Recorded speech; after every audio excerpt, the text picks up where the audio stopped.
Halo semuanya, apa kabar ya? Jadi kembali lagi dengan saya Kurniawan ya. Bagaimana kabar kalian semua? Tentunya sehat ya semua ya. Nah, jadi saya Kurniawan dengan NIM akhir 042. Sini kita akan membahas tentang bagaimana cara kita mengelola proyek dalam suatu sistem informasi manajemen, di mana terdapat 4 aspek yang sedang kita bahas, di mana satu itu adalah proyek manajemen, kemudian yang kedua itu adalah pemilihan proyek, ya, bagaimana cara kita bisa memilih proyek yang bagus dan tepat, kemudian yang ketiga itu adalah bagaimana cara kita menilai bisnis dari sistem informasi, kemudian mengelola proyek.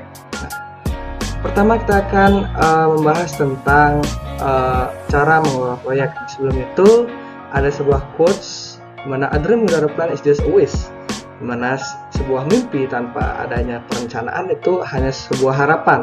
Nah, begitu juga dengan sistem informasi manajemen ini, tanpa sebuah perencanaan yang bagus, tentunya suatu sistem yang akan kita bentuk dengan informasi manajemen ini pasti tidak akan bisa tepat sasaran seperti yang kita harapkan, seperti itu. Kemudian kita akan beralih ke proyek manajemen.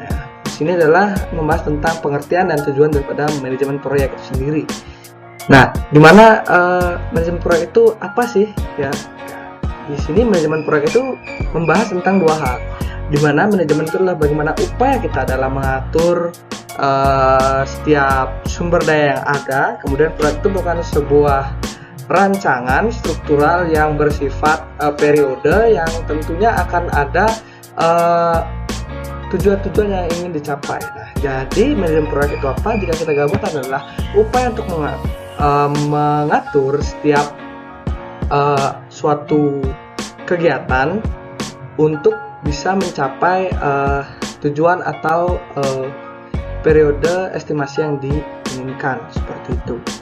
Dan kenapa penting manajemen proyek itu ya? Penting nggak sih manajemen proyek? Nah, jadi sekedar kalian tahu saja bahwa proyek pengembangan sistem tanpa manajemen yang tepat itu akan memungkinkan besarnya mengalami konsekuensi seperti berikut ya, di mana ada biaya yang jauh lebih daripada anggarannya atau bisa dikatakan over budget, kemudian selip waktu yang tak terduga, serta teknis kerja yang kurang dari yang diharapkan, kemudian ada kegagalan juga untuk mendapatkan manfaat yang diharapkan, dan hal yang terpenting lagi adalah pastinya akan menimbulkan banyak sekali kerugian, baik itu dari segi tenaga maupun juga material.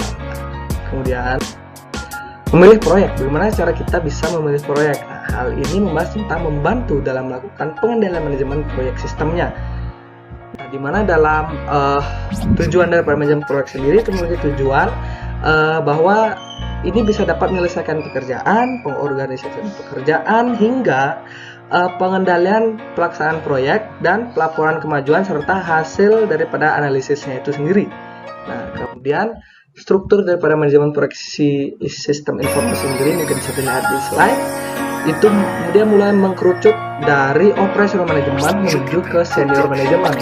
Nah, pada setiap tingkat manajemen dalam hierarki itu bertanggung jawab atas aspek tertentu dari proyek sistem, dan struktur ini juga membantu memberikan prioritas pada proyek sistem yang paling penting bagi organisasinya. Jadi mereka sudah memiliki skala-skala tertentu dalam pengukuran atau priority of the management sistemnya, seperti itu ya. Kemudian untuk persyaratan informasi dan indikator kinerja utama itu meliputi untuk mengembangkan rencana sistem informasi yang efektif, kemudian membuat organisasi itu harus memiliki pemahaman yang jelas tentunya tentang persyaratan apa saja sih yang diperlukan dalam informasi jangka panjang maupun jangka pendek. Mungkin bisa kita lihat juga di slide, di mana pendekatan strategis juga digunakan untuk persyaratan informasi, analisis strategis, atau faktor keberhasilan yang kritis. Kemudian analisis portofolio. Di analisis portofolio sendiri itu dapat dijelaskan bahwa ini digunakan dalam mengevaluasi suatu proyek di sistem alternatifnya.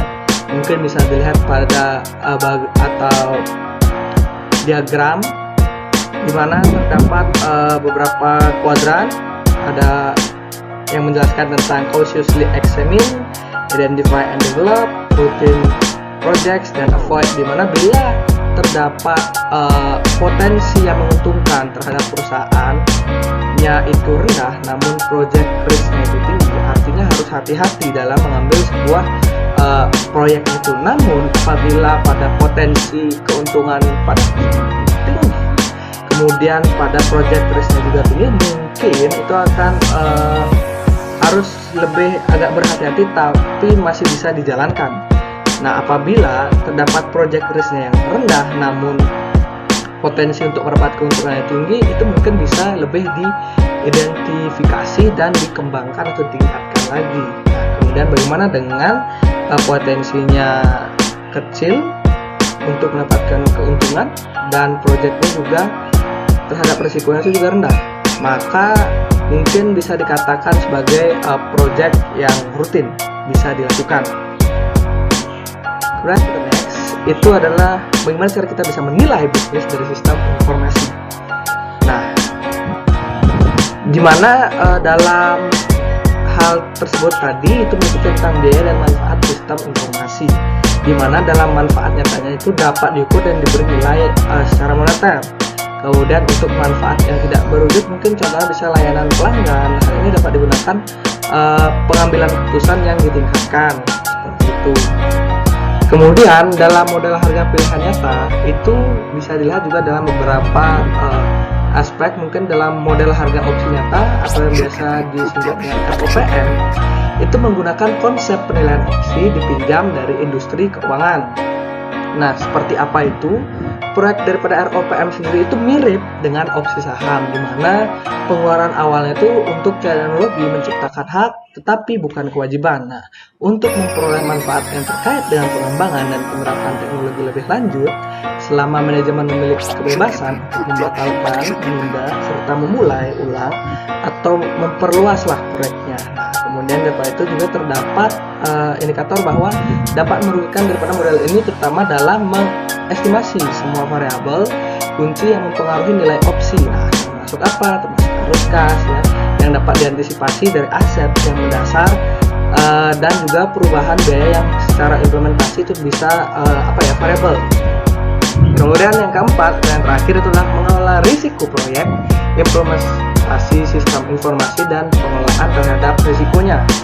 Nah, kita lihat di slide selanjutnya itu adalah dimensi risiko proyek, di mana dimensi itu memuat tentang skala, ukuran, besar-besaran pokok. Nah, di mana kalau secara pengertiannya bahwa dimensi risiko proyek itu adalah merupakan ukuran proyek, ya, di mana dalam konsep itu semakin besar proyek, maka seperti yang ditunjukkan oleh dana yang dikeluarkan, ya, maka ukuran staf waktu yang dialokasikan itu untuk mengimplementasi dalam jumlah unit organisasi yang terpaut itu kan semakin besar risikonya. Jadi semakin besar proyek mungkin bisa mengindikasikan bahwa semakin besar juga risikonya apabila ukuran staf dan masa waktunya yang dialokasikan itu kurang bisa dalam implementasinya. Dan juga terlihat pada slide juga bahwa dalam dimensi risiko proyek itu dipengaruhi oleh pengalaman terhadap teknologi, dan juga bila mana dijelaskan juga di sana bahwa risiko itu akan meningkat bila mana tidak memiliki keahlian teknis yang dibutuhkan. Karena dia dipengaruhi oleh pengalaman atau experience of the technology, jadi apabila risikonya itu diindikasikan akan meningkat bila mana mereka itu memang tidak memiliki keahlian yang secara mumpuni dalam pengalaman experience terhadap knowledge from the technology yang mereka kuasai seperti itu. Kemudian next itu adalah manajemen perubahan dan konsep pelaksanaan, di mana dalam proses implementasi analisis sistem ini adalah agen perusahaan, di mana analisnya itu tidak hanya mengembangkan solusi teknis tapi juga mendefinisikan ulang konfigurasi interaksinya maupun aktivitas pekerjaan dan hubungan kekuasaan dari berbagai kelompok organisasi. Nah, kemudian untuk konsep pelaksanaan sendiri itu adalah merubah dalam cara informasi yang didefinisikan dan diakses menggunakan untuk mengelola sumber daya atau resource dari organisasi yang sering atau kerap mengarah pada distribusi otoritas dan kekuasaan yang baru seperti itu. Dan kemudian untuk bagaimana cara kita bisa mengontrol faktor risiko itu sendiri. Karena dalam langkah pertama bisa kita lihat juga juga adalah dalam mengelola risiko proyek itu melibatkan identifikasi faktor. Kita mengidentifikasi dulu seperti apa trade-nya, kemudian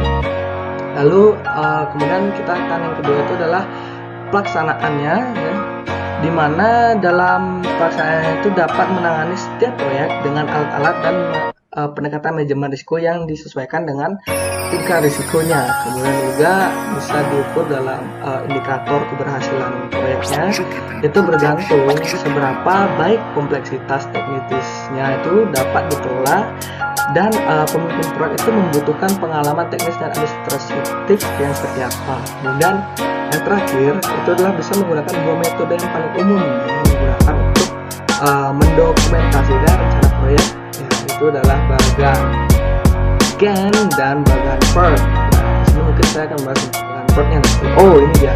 Jadi pada bagian PERT itu, dimana bagian PERT itu adalah singkatan dari Program Evaluation and Review Technique. Jadi adalah sebuah program yang dapat mereview dan mengevaluasi teknik-teknik dalam kita melakukan kontrol terhadap faktor risiko yang ada, di mana sebuah metodologi ini dikembangkan oleh Angkatan Laut Amerika Serikat. Ya. Bagan PERT ini mencantumkan kegiatan yang spesifik yang membentuk suatu proyek dan kegiatan yang harus diselesaikan sebelum kegiatan tertentu dapat dimulai. Nah, seperti yang diilustrasikan pada gambar di samping. Nah, bisa kita lihat, mungkin kalau teman-teman sedikit review atau flashback ke materi-materi mungkin yang sudah mendapatkan manajemen operasi, tentunya pasti kalian akan mengetahui bagaimana sistematika atau bagaimana cara bagan PERT ini bisa bekerja. Nah, mungkin bisa saya berikan sedikit ilustrasinya, di mana pada desain website itu dilakukan harus pada langkah pertama.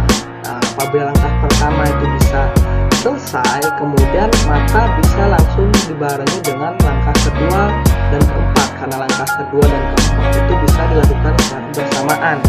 Dan kemudian setelah langkah pertama selesai dalam 10 hari, maka harus menunggu langkah kedua selesai, kemudian langkah keempat, baru bisa menuju ke langkah ketiga.